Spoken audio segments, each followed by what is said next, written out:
నమస్తే అమ్మ. నమస్తే అమ్మ. అమ్మ, అసలు కార్తీక పౌర్ణమి విశిష్టత ఏంటి? కార్తీక పౌర్ణమి అంటే అసలు ఈ నెలకి పేరు రావడానికి పూర్ణిమ నాడు చంద్రుడు కృత్తికా నక్షత్రాల్లో ఉండడం కారణమని చెప్పుకుంటాం. కనుక కృత్తికా నక్షత్రం యొక్క ప్రభావం, చంద్రుడి యొక్క ప్రభావం పరిపూర్ణంగా ఉండేటటువంటి రోజు కార్తీక పూర్ణిమ.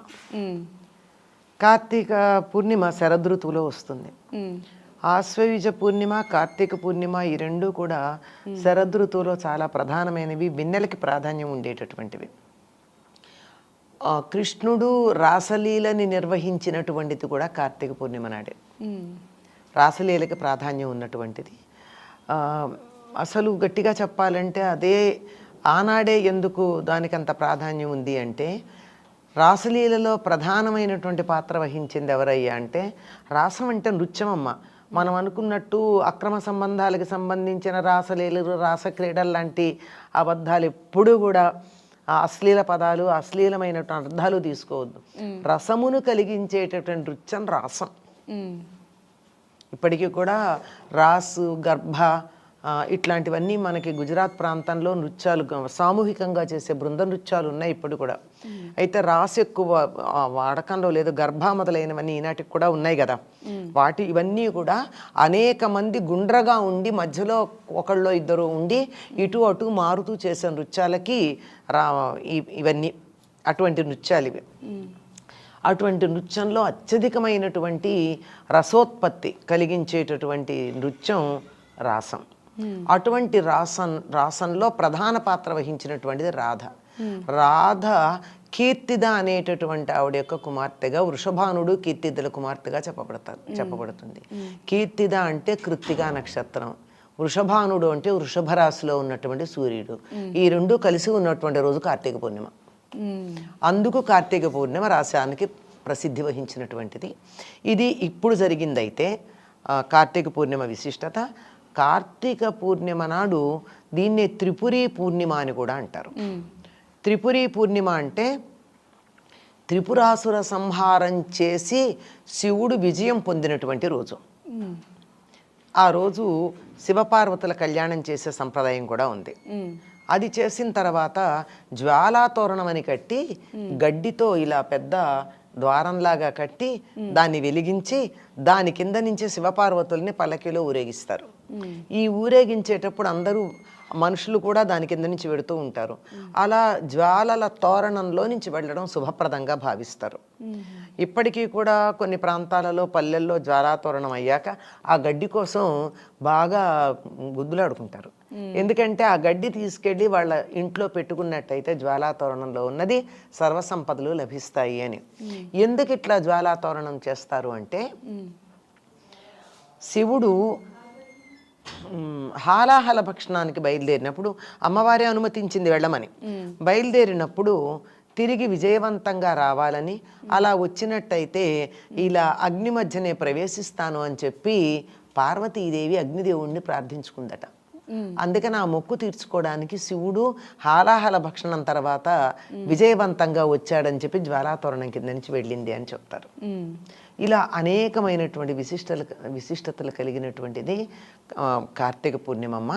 ఈనాడు సూర్యాస్తమయం అయి చంద్రోదయం అవుతూ ఉన్నటువంటి సందర్భంలో ఎవరైతే పాలు అలా పెట్టి ఆరు బయట తులసి దగ్గర కూర్చుని లలితారహస్యనామ సాహస్రం చదువుతారో వారికి అనుకున్నటువంటి కోరికలన్నీ తీరతాయని కూడా ఒక విశ్వాసం ఉంది. కార్తీక పౌర్ణమి రోజు అమ్మ, కార్తీక పౌర్ణమి రోజు 365 ఒత్తులు వెలిగిస్తూ ఉంటారు కదా. అవునమ్మా, అది కూడా ఉంది.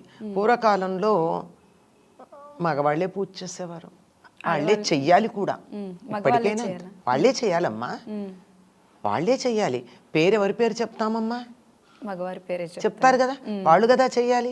వాళ్ళు చేయలేకపోతే వాళ్ళ పక్షాన్ని మిగిలిన వాళ్ళు చేస్తారు. అలా చేసినప్పుడు ఆడవాళ్ళకి అనిపిస్తుంది, వాళ్ళంతా రోజు దీపం వెలిగించుకుంటున్నారు కదా, నేను వెలిగించుకోలేకపోతున్నాను అని. దానికోసం అని ఒకవేళ నిత్యం ఇంట్లో దీపం వెలిగించే వాళ్ళైనా ఒకవేళ ఒకరోజు మిస్ అవ్వచ్చు. అనేక కారణాలకు ఒకరోజు ఇంట్లో దీపం మనం వెలిగించలేం. అవును, ఏదో సూతకాలు వస్తాయి, ఎవరో ఒకళ్ళ నుంచి దీపం వెలిగించమంటాం. నా చేతులతో నేను వెలిగించుకోలేదు కదా. ఈనాటి న్యూక్లియర్ ఫ్యామిలీస్లో అయితే ఎవరు వచ్చి చేసేది కూడా లేదు, దేవుడి దగ్గర దీపమే ఉండదు.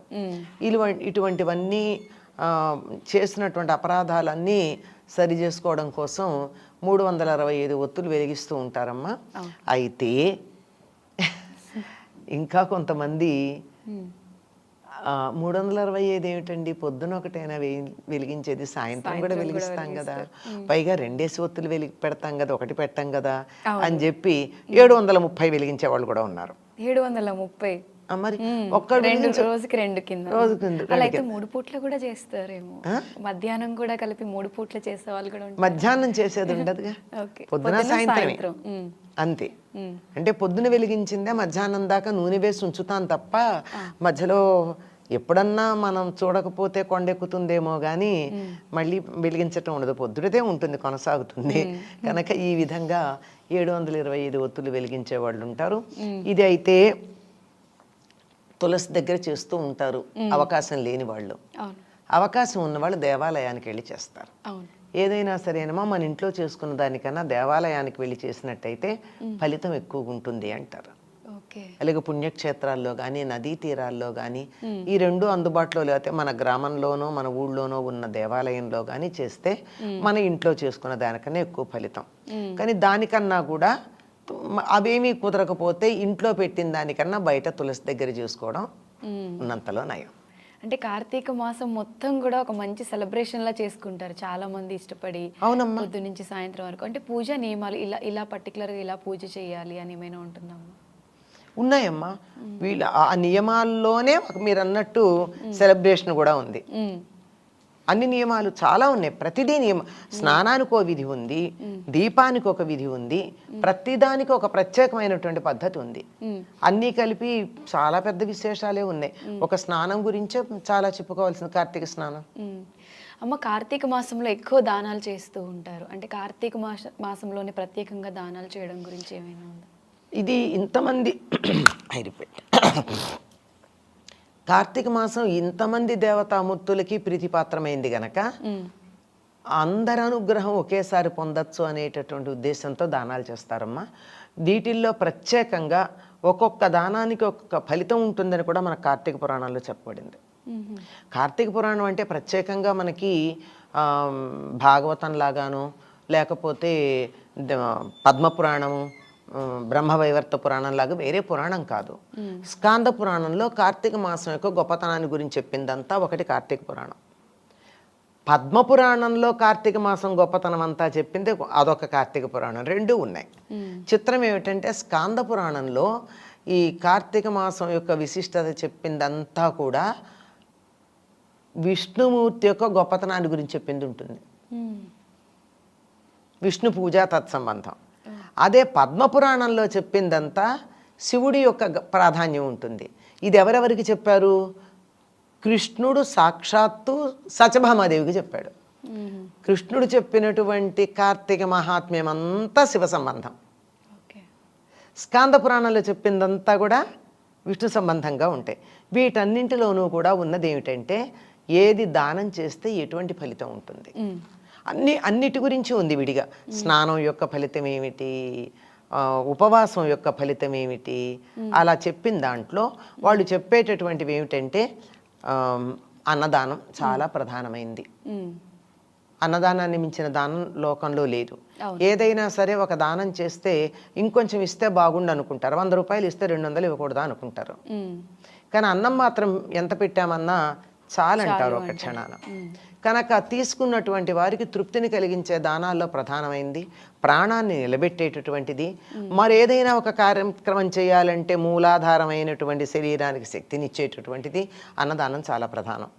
అన్నదానం, వస్త్రదానం, హిరణ్యదానం అంటే బంగారం దానం, రౌప్యదానం అంటే వెండిని దానం చేయడం. అలాగే సాలగ్రామం గురించి చెప్పాక, సాలగ్రామం దానం అంటే ఒక సాలగ్రామం తెచ్చి అక్కడ ఇచ్చేస్తే సాలగ్రామ దానం అయిపోదమ్మా. ఆ సాలగ్రామానికి పూజ చేయడానికి దరిదాపుల్లో కనీసం ఒక సంవత్సరానికి ఎంత అవుతుందో అంత దాంతో పాటు ఇవ్వాలి. దానికి నిత్యం అభిషేకం చేయడానికి, నివేదన చేయడానికి అయ్యే ఖర్చన్నా ఇవ్వందే ఉట్టినే ఒకటి ఇచ్చేస్తే అయిపోతుంది. అందుకే దానంతో పాటు దక్షిణ ఇవ్వాలంటారు. అలాగే గోదానం, ఇవన్నీ ఎట్లా ఉన్నా ఇంకోటి ప్రధానం కన్యాదానం. కన్యాదానం. ఉమ్. అమ్మాయికి ఎవరికన్నా పెళ్లి చేస్తే కన్యాదానం చేస్తే చాలా గొప్ప ఫలితం ఉంటుంది అంటారు. కార్తీక దీనికి సంబంధించిన కథలు కూడా ఉన్నాయి. అలా చేసి తమకున్నటువంటి దీనస్థితి నుండి ఉద్ధరించబడ్డవాళ్ళు. నాకు ఆడపిల్లలు లేరండి, నాకు కన్యాదానం చేయడానికి అవకాశం లేదు, ఎవరైనా బీద వాళ్ళు ఉంటే వాళ్ళ అమ్మాయి పెళ్లి చేయండి. ఉమ్.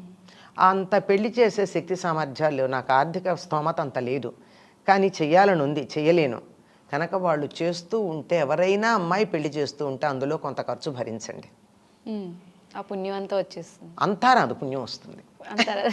అంతా ఎందుకు వస్తుంది? కొంచెమైనా వస్తుంది. కొంతైనా వస్తుంది, మనకు కావలసినంత వస్తుంది. మన శక్తి సామర్థ్యాలు ఎంత ఉన్నాయో దాన్ని అనుసరించిస్తే, నాకు 100 రూపాయలు ఇవ్వగలిగిన సామర్థ్యం ఉండి 10 రూపాయలు ఇస్తే నాకు 10% వస్తుంది పుణ్యం. ఉమ్. నాకు 10 రూపాయలు ఇవ్వగలిగిన సామర్థ్యం ఉండి 10 రూపాయలు ఇస్తే ఫుల్ వస్తుంది. ఓ. నా సామర్థ్యాన్ని అనుసరించి నా దగ్గర ఉన్న దాంట్లో నేను ఎంత ఇవ్వడానికి వీలుందో అంత ఇవ్వాలి. ఉమ్. అంతేగాని అక్కడ కక్కుర్తి పడితే వచ్చే పుణ్యం కూడా కక్కుర్తిగానే వస్తుంది, ప్రకృతిగానే వస్తుంది. ఫలితం కూడా. ఇచ్చేదాన్ని బట్టే వచ్చేది ఉంటుంది. ఇచ్చేదానికి ఉన్నటువంటి మానసిక స్థితి కూడా ముఖ్యం. ఎందుకు ఇవ్వాల్సి వచ్చింది అని అనుకోకూడదు. అలాగే దీపదానం. దీపదానం అంటే ప్రతిరోజు వరిపిండితో ఒక దీపం చేసి, బియ్యపిండి ఆవు నెయ్యి వేసి దీపం వెలిగించి ఒక బ్రాహ్మణుడికి ఆ దీపాన్ని రోజు దానం ఇవ్వాలి. దీపాన్ని అలా ఇచ్చాక నెల అయిపోయిన తర్వాత అదే బ్రాహ్మణుడికి వెండి ప్రమిదలో బంగారపు ఒత్తి వేసి, ఆవు నెయ్యి వేసి దీపం వెలిగించి దక్షిణతో వీలైతే వస్త్రాలతో దానం చేస్తే అది దీపదాన వ్రతం అవుతుంది. ఇట్లా అనేకమైనటువంటివి ఉన్నాయి. ఏదైనా సరే వీటన్నింటిలో ప్రధానంగా మనకు కనిపించేది ఏమిటంటే, నాకు ఉన్నది ఇతరులతో పంచుకోవడం. నా దగ్గరే ఆగిపోకూడదు, ఇవన్నీ మురిగిపోతాయి కదమ్మా ఆగిపోతే. అంచేత అలా కాకుండా దాన్ని అలా 10 మందితో పంచుకోవడం, సమస్తంలోనూ దైవాన్ని చూడడం అనేటటువంటి ఒక అద్భుతమైనటువంటి భావన ఇందులో కలిగి ఉండడం, ఇది ప్రధానం. అదే కార్తీక పౌర్ణమి గురించి చాలా చక్కగా వివరించారమ్మా. ధన్యవాదాలు. వస్తే అమ్మా.